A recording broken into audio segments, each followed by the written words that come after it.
To those who are blessed and to those who need rest, we are glad you are here. I'm Flynn. And I'm Jalen, and this is Open Letters. So if you're full of hope or if you're hopeless, whether you got joy or you're lacking joy, whatever your spot is, we're here for you. And we want to help you grow closer to who Jesus has called you to be. So let's get into another episode. What is up, everybody, and welcome back to another Open Letter. I got my boy Jalen here drinking Dr. Pepper. I don't think you're one of them, super Dr. Pepper people. This is not sponsored. I am not, but I like Dr. Pepper. Especially since our last, leaders retreat. Yeah. Since we had a lot of Dr. Pepper. We had a lot. I think it really, revamped how much I actually did enjoy the drink. There's some people, and we know a couple of these people, who are, die-hard Dr. Pepper people. Oh, 100%. We know somebody, their whole, their Instagram story, every day, I'm going to get some Dr. Pepper content going here. And I'm I don't think I've ever had a drink where I'm live or die, Mm-hmm. Right. And then even today, I was looking at something, and I put it on my story too, it was a woman doing, a theology, idea thing, and she used Dr. Pepper as, her focus item, where she was if you removed one of the flavors from Dr. Pepper, it wouldn't be Dr. Pepper anymore, because it's 23 combined flavors, as it says on the front of your can.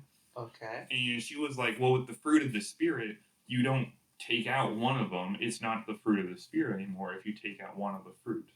So you can't be I want love, joy, peace, patience, kindness, goodness, faithfulness, gentleness, but I don't want self-control right now. Okay. I see where she's going. But she was yeah, so if you take one of the 23 flavors out of Dr. Pepper, it's not Dr. Pepper. And if you're taking one of the fruits of the Spirit out, you're not getting the fruit of the Spirit. It was a good word. I don't know why she used Dr. Pepper, though. You use that with anything. Yeah, but I think it's because Dr. Pepper specifies 23 flavors. I can't pick up, it's on the front of the can. The big 23 on the can. Has that always been there? For a long time, yeah. Dude. Or you could do whatever, but you can't do hey, here's a sweet potato. If I took out one of the sweet potatoes, it's not a sweet potato. Because then it's just nothing. I hear that. I don't know if I hear that. I got a question for you. Okay. This is also not related to what we're talking about today. We're kind of just going off the hook right now. Okay. Do you ever just give yourself challenges? Yeah. I'm not going to do this for X amount of days, or I'm going to do this for X amount of days, or whatever. Yeah. Are you doing any of those right now? Yeah. What are you doing?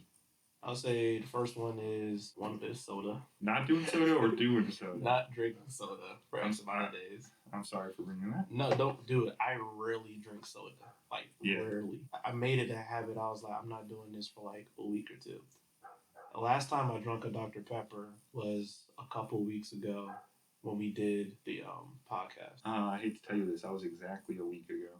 Oh, never mind. Yeah, a week ago. There you go. A week. That's the thing. I don't drink it at home. I don't drink it anywhere else. But I had that standard because I used to drink it a lot. Mm-hmm. Another one was, I think it was pork for a while. Not eating pork? Yeah. Do you have any of these that are not necessarily just foods, but habit-based? Oh, habit-based. Yeah, because some people are I'm going to go to the gym 5 days a week. That's been one for me. Or I'm going to, abstain from porn or something. Which you should do. Right. I'm at a time where I gotta read my Bible every day. Yeah.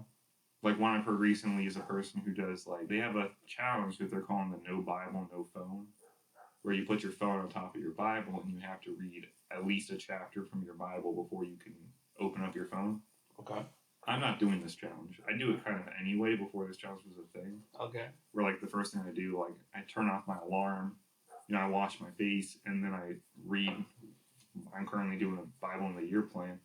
I read what that day's stuff is, and then I get on my phone afterwards. But I'm starting one tomorrow actually, where I'm doing for the month of March. I'm doing water only. Okay. For some reason this year I'm you know what, we're doing some challenges. So in January, for example, we had the 21 days of prayer and fasting thing. But I did the entire month no YouTube. Okay. Because I spent a lot of time on YouTube that I shouldn't be on YouTube. Okay.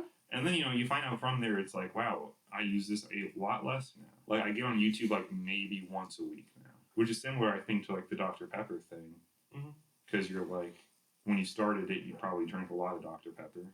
Right. You probably had a car with a Dr. Pepper decal on it. You probably had a Dr. Pepper tattoo. You probably had You dyed your hair if you got the a Dr. reddish Pepper color. tattoo, we're praying for you. You had all those things Yeah. back in the day.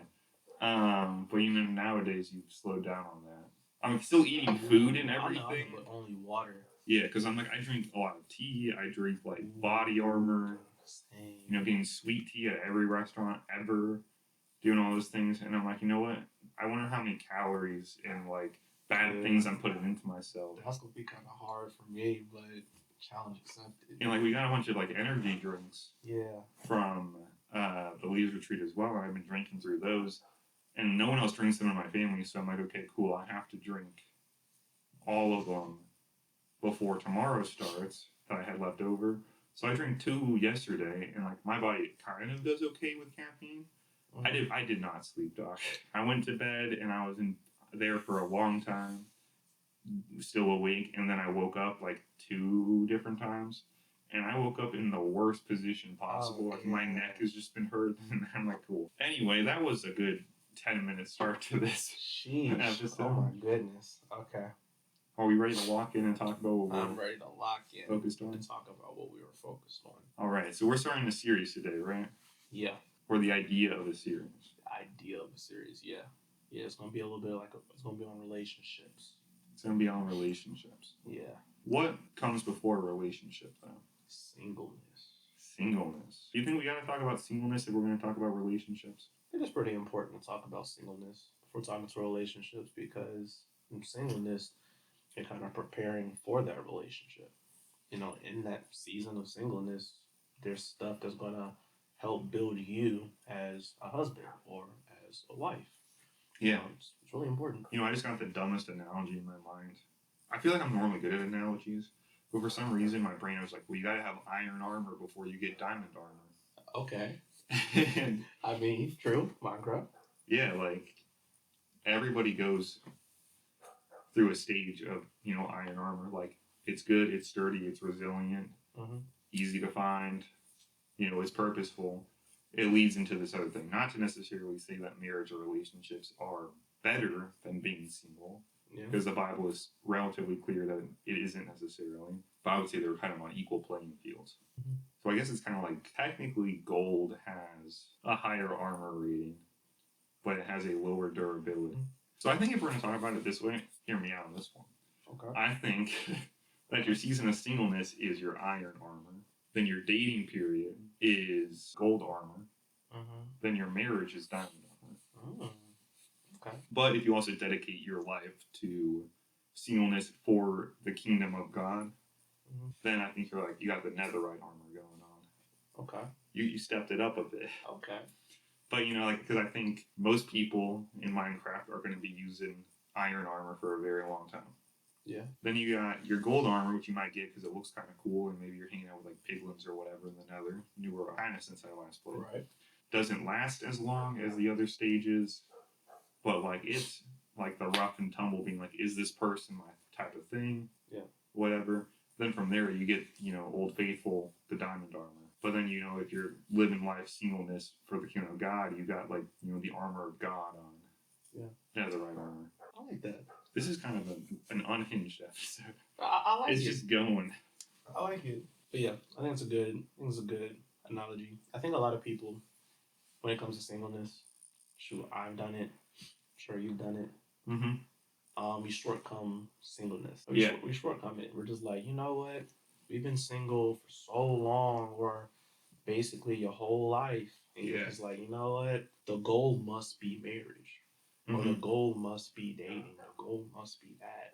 You know, but if your goal is just getting married, you know, in life in general, if that's just your end goal, just getting married, I've seen it a lot, or at least I've heard it a lot from some people that are married now or have had pretty successful relationships throughout the years. They said in terms of like, if marriage is their main goal or relationship is their main goal, once they get into said marriage or into said relationship, they'll feel like all is accomplished, and they'll ask themselves, what's next? What's other than this? Yeah. Like, I thought this was going to be a lot more.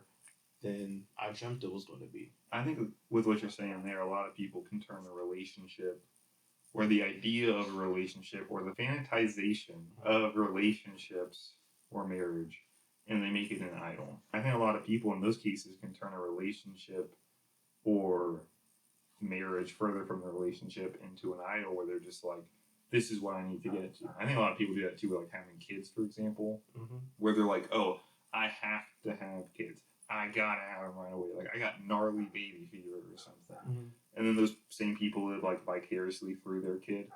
Yeah. And you're like, you got your own life, your kid has their own life. You gotta slow your roll down, dog. But it's important that you don't make marriage the end goal. Yeah. Because more importantly than just marriage is to live a life of faithfulness. And that starts in singleness. Which is why we wanted to start this series on relationships by talking about singleness. Yeah, it's very important. I can definitely say if you can have the mindset of I'm in this season for a reason, I feel like it's a little bit better to navigate through it, because a lot of people think that their singleness is stemmed because they're unattractive. They feel like their singleness is stemmed because they look at everything, all their imperfections, or all the things that they're insecure about, maybe. Yeah. And they attach it to themselves, saying, wow, this is why I'm single. This is why I don't have anybody. Yeah. And that can put somebody in a place of having fear of pursuing a relationship, or having them stay in a season of singleness when God is trying to give them opportunity to meet other people. Yeah. And it's very important for us to have a healthy mindset in our season of singleness. It's very important for us to actually realize that where we're at now, is not where we're going to stay. But right now, what can I do to better the future? What can I do to better myself when I have that opportunity of meeting someone who could be a potential relationship interest? It all starts here. I think you hit two really important parts there. One is like a lot of people will view their season of singleness as if it's a punishment. Not only will they be like, I'm not a good enough speaker, I don't make people laugh enough, I'm not attractive enough, whatever. But they also go like, oh, God is punishing me. God doesn't think I'm ready. God doesn't do this. And they start putting the blame on God for their season of singleness. And he could keep you in a season of singleness to grow you and develop you and all that. But it's not a punishment. Right. Like, Jesus lived 33 years as a single man. I highly doubt that God would punish his perfect lamb, his son, and be like, nope, you gotta be single. Even with that, Jesus is like, it's better to be single and to like live for the kingdom, but most people can't handle that. Yeah. Whereas Paul said, he says he wished all people would be single like he is, but it is better to be married than to burn with passion. Yeah. And the second thing I think you hit on there that was important. Oh, it's gonna come back to me. I don't know. We'll keep talking about singleness, and when it comes back, I'll pop back to that. Okay. Singleness is a good time to become equipped. Something a pastor that I talk about a lot with you and other people is JP. Jonathan Pokluda. I think he's the one that says this. It might be someone else. He said that there are no married people problems, just single people problems that are brought into marriage. That's good. So whatever stuff you got to work on, you got to do it before you get into that marriage phase. Yeah. There's a lot of like men, for example, and women now at an increasing rate, where they're like, oh, once I get married, my porn addiction will go away. Because like they'll be getting it on with their wife or husband. They're like, well, once I get married, I'll settle down and I won't be cheating on people. Yeah. They get these different things where they think that the marriage is going to fix them in some way. But marriage is just a partnership, and I don't think a partnership has ever fixed something. Yeah. By the creation of the partnership. Right. But I think like when you live that way, your partnership, your relationship doesn't stop the problem, the like issue, but I think it like explodes it. Yeah. Makes it more apparent. And then your problems tend to negatively affect the other person. Yeah. Because like if I got a porn problem and I'm married, now my wife is gonna be like, why am I not good enough why can't I satisfy him in the way that these videos or pictures can? And that's not a good place to put yourself in or your spouse in. Right. But what do you think is important to learn? If you had to say this one thing is the most important thing to learn or develop while you're single, what would it be? The most important thing is it to learn and develop in this single season. Yeah. That's relationship with Christ before relationship with your partner. Mm-hmm. But there's also one important too, and that's relationship with yourself. You know, it's important to figure out your relationship with God. Is it actually a relationship, or is it a religionship? You know Oh, what that's I a mean? new word. Yeah, I call it religionship. Okay. But are you actually walking with God in this life? Are you actually learning and growing from your mistakes? Mm-hmm. Are you actually, holding yourself accountable or surrounding yourself with accountability so you stay on that path God wants you to stay on? Or are you just doing the cultural norms to hold a temporary title of Christianity? Like, are you just showing up at church? Or are you just, showing up to events, but behind closed doors, you're not doing the same thing? Yeah. You have to start with that. Are you actually having a relationship with God, or are you having a religionship? Mm-hmm. Because with the relationship with Christ, you'll get to learn what a genuine relationship does look like. Yeah. When it comes to Jesus, think of anybody else who would love someone who gave them no reason to love them. Yeah. We have this weird version of love where it's just sunshine and rainbows 24/7, that you're just infatuated with this person, that there's no flaws with this person, and there's Mm-hmm. just perfection Yeah. in every aspect of it. But a lot of people get surprised when they get into a relationship and they see that that person isn't as perfect as they thought they were going to be. Yeah. And our relationship with Christ, it sets us up for that because we're not perfect. Yeah. And if we can see other people also the way we see ourselves or how Christ sees us, it gives us a better output of what we're going to bring to the table when God does give us somebody else to spend a life with. Yeah. Because it's not always sunshine and rainbow. So your relationship with Jesus is very important, but also your relationship with yourself. Mm-hmm. It's very true. If you don't love yourself, it's going to be hard for you to love another human being. This The is true. love, I know a lot of people are like, no, I can definitely love somebody else while not loving myself. Well, that love you're giving is not a godly love. Yeah. There's a lot of infatuation we can give to people, or a lot of attention we can give to people, Attention. but we can't say it's love. Love, it goes despite how you feel. It goes despite, how perfect someone may look to you. Mm-hmm. But it goes deeper.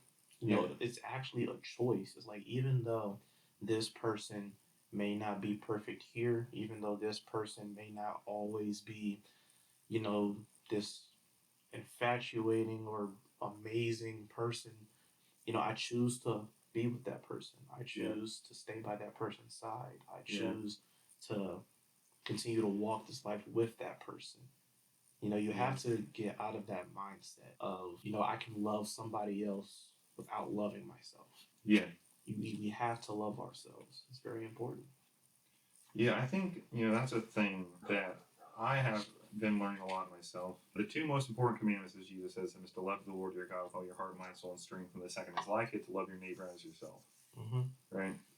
I feel like a lot of people look at that and they're like, okay, I love myself, so now I have to figure out how to love other people. Mm-hmm. But I think there's equally the people who, I think this tends to lean towards people pleasers. They're like, no, I know how to love others. I don't got to worry about myself. Mm-hmm. But it's like, no, you also have, like, there's a reciprocal to that same statement. Right. Love yourself like you love others. Mm-hmm. It's still the same sentence. Right. But it goes both ways. So you have to do those things. And, when people talk about love, they're always going to hit you with this one beautiful passage. My lover's hair is like a hill of goats. No, I'm not hitting you with that one. That one is in Song of Songs, though. Paul describes love this way. Love is patient and kind. Love is not jealous or boastful or proud or rude. It does not demand its own way. It is not irritable, and it keeps no records of being wrong. It does not rejoice about injustice, but rejoices when the truth wins out. Love never gives up, never loses faith, is always hopeful, and endures through every circumstance. I think there's an important part here too, though. In verse 11 of chapter 13 of 1 Corinthians, Paul says, when I was a child, I spoke and thought and reasoned as a child, but when I grew up, I put away childish things. And I think, one, the way he describes love there, very important. You got to do all those things with yourself, but also with others. You got to be patient with yourself. You got to be kind with yourself. You got to not keep records of past wrongs. You know, I think a lot of people hold on to their stuff that they've done in the past, and they just beat themselves up about it. Yeah. Like we talked about, saying, you know, let go. It goes on, like, you don't be rude to yourself. You got to pay attention to your self-talk. Yep. Don't do all those things. But I think it's also important with like when I was a child, I thought, reasoned, and spoke like a child. But now I'm a man, I put away childish things. Yeah. I think it's interesting that that is in the same chapter as the love stuff. Because I remember, like, as a kid, every time someone would, like, mention it, they were always like, you got to become mature, you know? There's always, like, this general plan to be like, when you're a man, you stop being a child. And you have, like, all these people who grow up and they just don't know how to have fun. Mm-hmm. Because they just think, like, nope, I'm a man. Taxes. Baseball. Taxes and baseball is crazy. But I think he specifies that in this conversation on love. Because even, like, right after it, he goes on to be, like, love, faith, and hope are important. But above all these things is love, right? Mm-hmm. It's like, why would you put that in the middle there unless it's connected to that? Right. And I think that because as a child, one of the first things most children know is how to say mine. Yeah. They know the greed. Then they know the jealousy. Then they know anger. And they know how to be mean to other people. Mm-hmm. Like, they learn all these things as a child. But when you grow up, spiritually, emotionally, hopefully, physically, literally, you gotta learn how to put that stuff away. You know? Someone's mean to you, you gotta learn how to be like, nope, I'm not matching that. I'm not addressing that. Mm-hmm. If someone's, you know, you got something and someone's like, hey, can I borrow that? You don't have to say yes every time. Yeah. But you don't have to hold on so tightly to it that you never say yes. Right. If you've got, like, the jealousy thing, it's like, no, God's blessed that other person. God is blessing me too. But if I spend my time focusing on that other thing so much, I'm never going to see what God is doing for me, in me, and through me. Right. So, you know, I think that definition of love, of all those characteristics, is how we have to treat ourselves and how we have to treat others. And if we can develop that, I think that sets you off to a great start to building a godly, healthy relationship. Yeah, it's very important.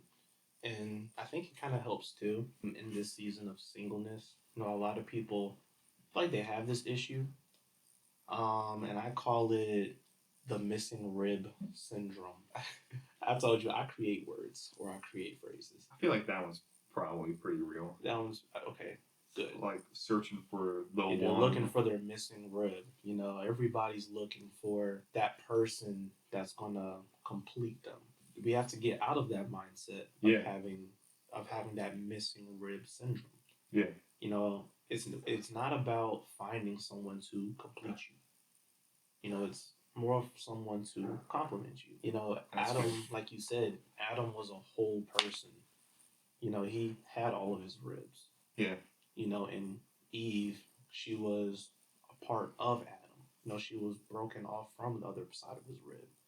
You know, when it comes to two people coming together or two people choosing each other, it's not two people of missing ribs making one person. Yeah. It's two whole people coming together. Yeah.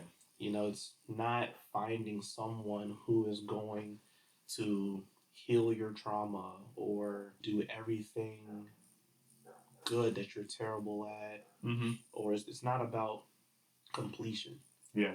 They're not your end all be all. Right. It's literally someone who is willing to go on this walk with you.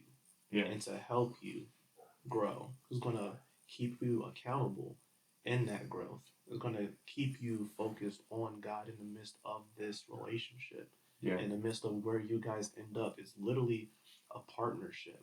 Yeah. On this earth. You know, and I think a lot of people, they're just so stuck on, you know, I want to be complete. I want to be happy. I want to be all these things, but I can only find it in my significant other. Yeah. You know, and I hear it too often. They're like, yo, I know I'm praying for it. I'm praying God's going to send me that person who is going to heal me, who is going to do this to me, who's going to do all of this. I'm sorry, Yeah. sweetheart. I'm sorry, my guy. Only God can heal you. Only God can complete you. Only God can make you all of these things. And if He sends somebody in your life, it's to help you grow closer to Him.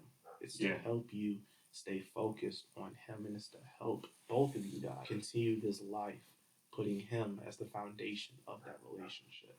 Yeah. You're itching, so I'm gonna let you go. I remembered what I was talking about when I said that you said two great things earlier. Mm-hmm. I remember what the second one was.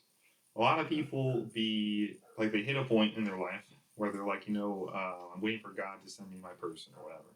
Mm-hmm. And that's all there is to it. Yeah. They're waiting for they're like, nope, God's got some one magical person specifically for me, which I don't believe to be true. And if it's God's will, it's gonna happen. Mm-hmm. And so then they just sit there doing nothing, not talking to any new guys or girls, not talking to friends or whatever, and just being like, no, I'm good. God's going to send me this person. And sure, God does to a certain extent, but it's not going to be like an Amazon package. Yeah. You're not going to open your door one day and be like, hey, Shoddy. Yeah, I'm the one you prayed for. Yeah. Let's get married right now. She's not going to come in here with an engagement ring on already, being like, sorry, it's got your name on it. Mm-hmm. And people be like, no, I'm not asking anybody out. I'm waiting for God to send me my missing rib.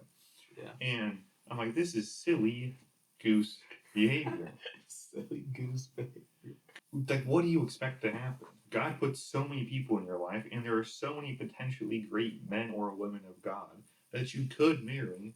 But if you're choosing to be like, nope, God's going to send me this person, and you never act, you're not going to receive anything, right? Mm-hmm. Because Abraham did not get the promise of Isaac and of the great nation until he walked to the promised land. He had to get where he was going, and then he got the promise there. Yeah. But we spend so much time waiting for the promise and then thinking about walking afterwards. Mm-hmm. So, you can't start walking your faithful life, growing a community, having all these things after you magically get a husband or wife. Yeah. You grow a community, you deepen your faith, you do all these things so you know what to look for, but also so that you meet the person. Right. Because do you know how many opportunities you miss if you're only looking for a specific thing? Mm. If I'm looking for one specific car and I don't look at any other cars, I might miss the car that fits me perfectly. Right. But I'm so focused on getting a 2012 Honda Civic that I'm like, oh, I don't see the 2011 Ford Focus that's got everything I could ever want in it. Mm-hmm. If you're in that place where you're like, I'm waiting for God to send me this person, stop. Go out there. Meet somebody. Have a conversation. Grow your relationships. But of course, deepen your faith through all of it. Yeah. Here's another thing, too. People say, they want to, a man will be like, I want a Proverbs 31 wife. Mm-hmm. I heard some pastor be like, if you want a Proverbs 31 wife, you have to be a Proverbs 1 through 30 man. Yeah, we touched that before. Yeah, okay. And I think in this case, that's what you do in your season of singleness. Yeah. You get yourself equipped. You get your rhythms and all these things going so that you are that man when you get there. I don't think you should be in a position where you magically meet the woman of your dreams or man of your dreams and you're now trying to magically get them or something. Right. I'm not going to run a marathon with somebody who's trained for a marathon if I have never trained for a marathon. Yeah. If I've never ran in my life, I'm not going to run a marathon at the same pace as a marathon runner. Right. For some reason, we look at that with relationships. We're like, I want a man who is tall. He's got to make this much money. He's got to be into this thing and this thing. He's got to have a well-defined career, a house, a car, whatever. Mm-hmm. And then at the same time, you sit at home and watch Netflix as your free time. And you work at Starbucks. And you're like, why is this man going to roll up and be like, hey, Shotty, you the one? Same way, a guy will be like, I want a woman who's super fit and super godly. And she's pure and she's doing all these things. And then like homeboy is working some dead end job he hates, and he's like playing World of Warcraft. Yeah. And I'm like, you're not gonna meet this person that's magically on your list, but you're not the type of person that person is probably gonna be looking for. Yeah. So you have to get equipped. Like if I'm not a godly man, why is a godly woman gonna want me? And if you're a godly man or a godly woman, you should be looking for a godly partner. You should not be looking for someone who's living in the world, because we are not of this world. Yeah, it was a pastor. He said exactly what you were saying. He said you gotta become the person you're looking for. Yeah. You know, in a sense. You gotta become that person.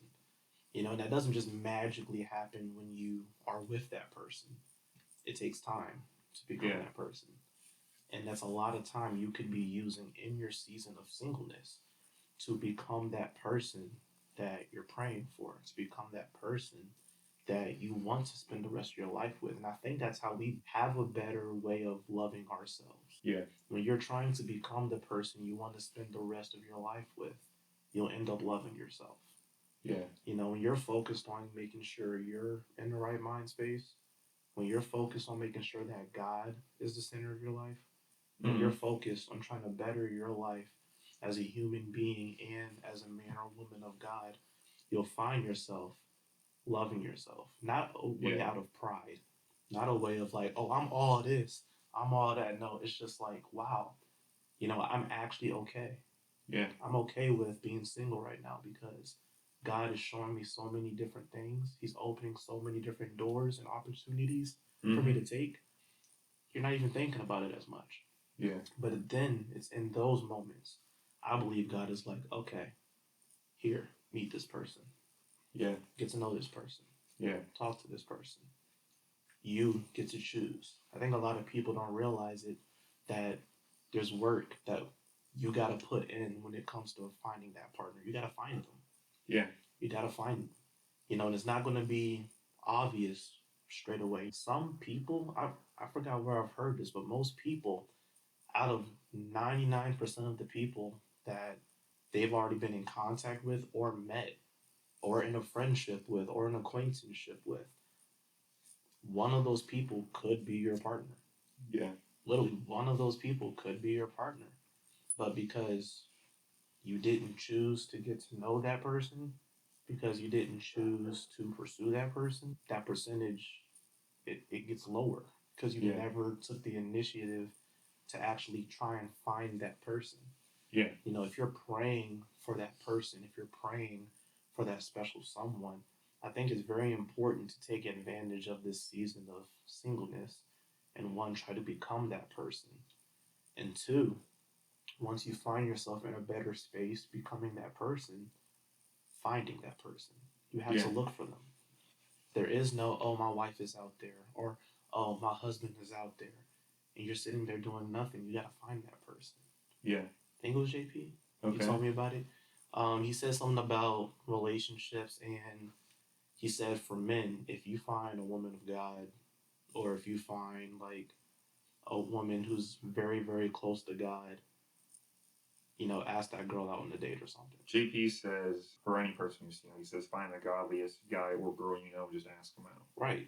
Like exactly. We put attractiveness so high on a pedestal where it's like, the Bible says, beauty is fleeting and charm is deceitful, but a woman who fears the Lord is to be praised. That's in Proverbs 31. Mm-hmm. But so many of us put the flip on that, where we're like, okay, where's that charm? Where's that beauty? And she praises God? Mm-hmm.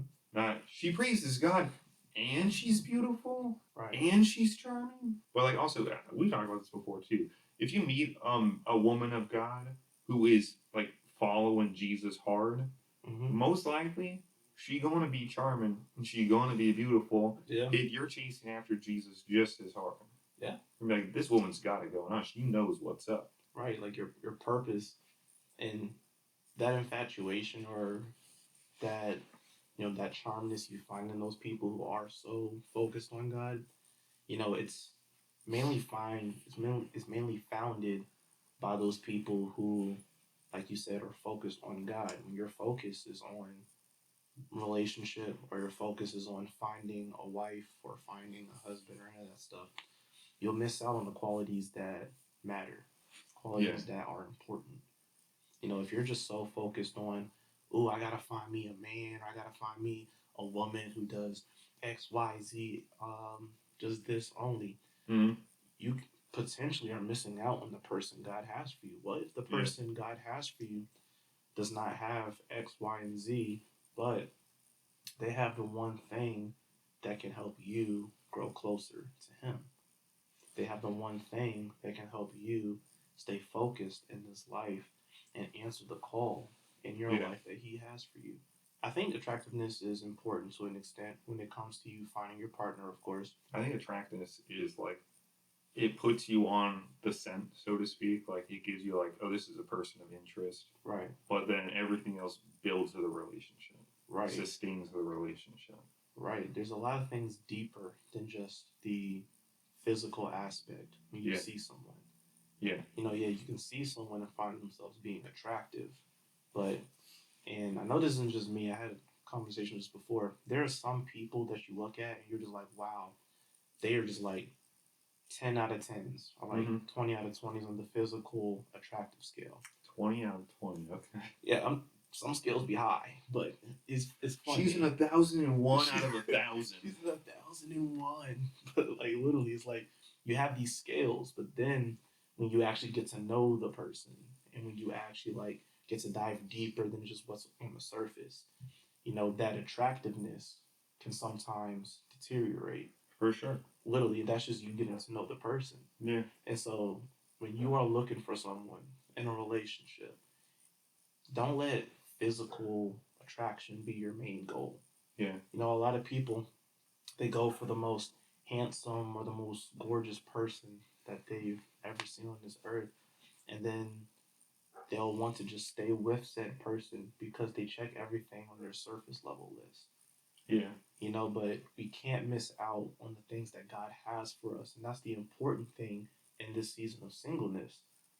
The important thing is for you to figure out what that is. You can't figure that out without a relationship with Christ. When you have a relationship with Christ, you'll realize there's so much more a relationship has to offer than just the physical aspects of another human being. Yeah. Because as you grow older with someone, I'm like, face changes over time.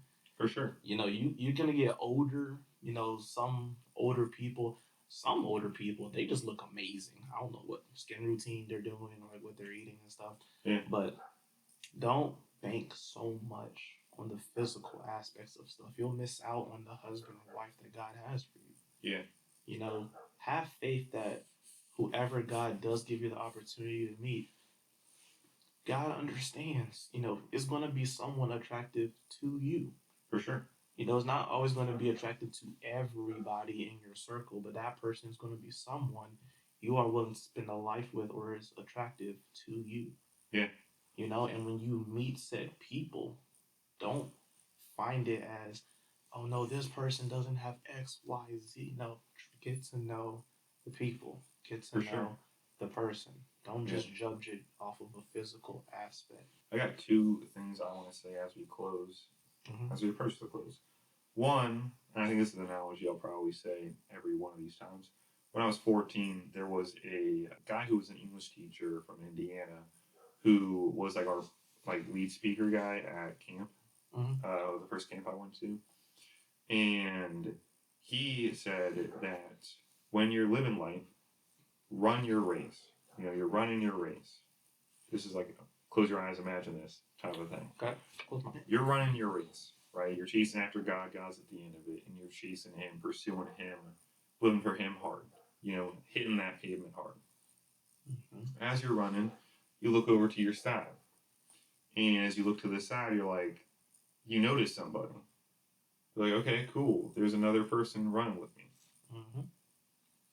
You keep running a little bit. You look back over. You're like, okay, this person's actually kind of attractive, and they're keeping pace with you. And you keep running. You keep running. You're like, hey, what's up, Shoddy? And then you say your name, and I would be like, hey, Shoddy, I'm Flynn. Except I don't use the term Shoddy outside of like talking to Jalen and some other people. But you're like, hey, how's it going? I'm Flynn. You know, you introduce yourself. You talk. Then you keep running your race, and you're like talking with this person, and you're talking there. And that's, you know, talking and dating. Then you gotta hit a point where this person's like, hey, do you think it'd be easier if we ran this race together? Whoever your person is that you marry, you want to have, like complementary skill sets. Yeah. So that you can do ministry well together. Not necessarily full-time ministry, but whatever it is you're doing, it's like we want to do it well together. Right. Which doesn't mean you want the exact same person as you, but you want someone with some diversity that works well with you. Right. But the other important thing I want to say is we talked a lot about singleness leading for the equipping phase as you go towards relationships. Mm-hmm. But I think it's very, very, very important to touch on the fact that being single is a blessing. Yep. It provides so many opportunities you don't have to like worry about someone else with. Yeah. Like you can do missions trips. You can just like hop on a plane whenever you want. Kind of. Jobs make that a little trickier. But like you can serve all the time. You got all these different things going on where you don't have like a family. You don't have like someone else where you're like, hey, do you want to do this type of thing together? Do you want to do this like alone? Like what's going on here? You don't have to like fight through figuring out like, okay, we can't do this mission trip together because we got this other thing going on. Instead, when you're single, you're like, you know what? There's this issue that's going on. Like I have some friends with the flooding and everything that we had going on in like North Carolina and stuff, where they just went down there and they were just helping people. Yeah. And it's like, it's kind of hard to do that if you're in a relationship, especially if you're married. But being single has so many blessings because you can do so much for God's kingdom. You can build so many relationships. You can just do so many different things that become somewhat more limited when you get into a relationship because now your time is split. Yeah. So that's what I got to say there. Anything you want to close with? Only thing I'll have to say, only because I know some people who feel this way, and I know some people who kind of treat their season of singleness this way. And I just want to encourage somebody else who may be feeling this way as well. Just remember that you are wonderfully and beautifully made. Know that your singleness is not stemmed. You're not ugly. You are not some person that nobody would ever want to be with. You have to get out of your mind all these insecurities about yourself while in this season of singleness. Stop believing or stop listening to every lie the enemy has to say to you about yourself to make you feel like that you are unworthy of a relationship, that nobody will want to spend a life with you, that no one will want to walk this life with you. And bring it all back to the one who first loved you. Bring it all back to the one who chose to stay with you and wants to actually walk with you throughout this life. Bring it back to Jesus. Don't keep moving forward in this life, taking steps back at how you used to feel about yourself. Or if you've been in a relationship before and it went south and it didn't work out, don't take the fruit that came from that relationship and let it put you in a place to make you feel like you're not worthy of another one. What God has for you, what Jesus has for you, it starts with Him, not another person. Yeah. Make sure that you are trying to at least look at yourself the way Jesus looks at you. So treat this season of singleness as, a season, yes, of preparation, but also a season of you falling even more in love with Jesus. Let your season of singleness be your relationship with Christ. Because that's going to be the relationship that matters more than any other relationship on this earth. So if your focus is not on Him, it's going to be hard for you to genuinely fall in love or have another relationship with somebody else. Jesus has to be your first love. Allow this season of singleness to be a reflection of that. Get out your head. It's not you. Just let Jesus do His thing in your life. Just stay focused on Him. It's like we say it all the time to our middle schoolers. Lock in. Set your eyes on the prize. Mm-hmm. Which is God. Which is God. Want to pray us out, brother man? I'll pray us out. All right. Dear God, thank you for this time. Thank you for our friends. Thank you for your word. Thank you that we get to experience singleness and that we get to have the freedoms and that we get to know your love before really knowing any other love. And thank you that your love is uncomparable, God. Yeah. Thank you that you give us the perfect ideal, that you give us the right directive and the right guidance, God. Thank you that with singleness comes so many opportunities and so much freedom. And thank you that it's not weak or sad or disappointing to be single, but it's just as significant and important as any other stage of your relationship. God, thank you that you're with us all the time. Thank you that you watch us. Thank you that you have a plan for our life. Thank you that you gift us. Thank you that you just work in and through us, God, and help us to use whatever season we're in for your kingdom, for your good, for the good of those around us, God. Help us to learn to love ourselves as you love us, and to do it genuinely, where we genuinely see ourselves so you see us, and that we feel that love, and that we love others in the same way, God. Guide us in all that we do, and help us to become more like you every day. In your great and glorious name, Lord Jesus, I pray. Amen. Amen. Hope you guys enjoyed that episode. Hope you guys learned something. I hope you guys grew closer to Jesus and maybe grew an even better understanding of who he is in whatever season it is that you are going through. But this has been Open Letters. I'm Jalen. And I'm Flynn. We'll see you guys in the next episode. Go with God.